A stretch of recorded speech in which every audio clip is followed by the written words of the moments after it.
Sa tingin ko si Asi at si Xiaotsu, meron lang konting hindi pagkakaintindihan. Meron man o wala. Sa tingin ko, hindi ka nabibilang sa aming lipunan kaya wala kang karapatang magbigay ng opinyon. Miss Sanchay, magsisilbi kang katulong sa pamilya Daoming. Katulong? Si Sanchay gagawin mong katulong?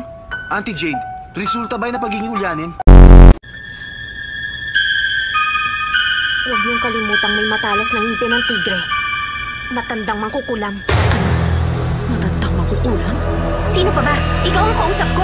Baliw na mangkukulam. Seryoso, sinasabi namin sa'yo kanina. Para kasi kayo may balak kay Sanchay. Huh? Baka naman ikaw may balak. Hanggat may isang masasandalan sa buhay na ito, hindi siya kailanman magsisika para sa kanyang sarili. Ikaw matanda ka? Kapag hindi ka tumigil, baka hindi ako makapagpigil. Alam mo, nakakatuwa ka. Sabi mo hindi ka pupunta pero ngayon magkasama tayong dalawa. Mang-asar ka pa, babatuhan kita. Alam ko na. Naiingit lang kayo sa akin. Inggitin mo mukha mo dyan. Walang ibang masusunod dito kundi desisyon ko. Pag meron kang ginawang pagkakamali, tandaan mo hinding-hindi ko palalampasin yon. Ulyanin ka na nga. Alam mo na.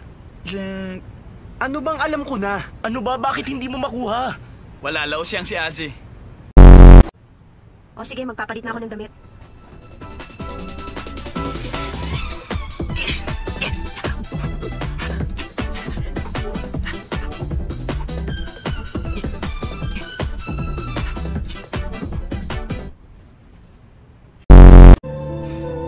Tayo na.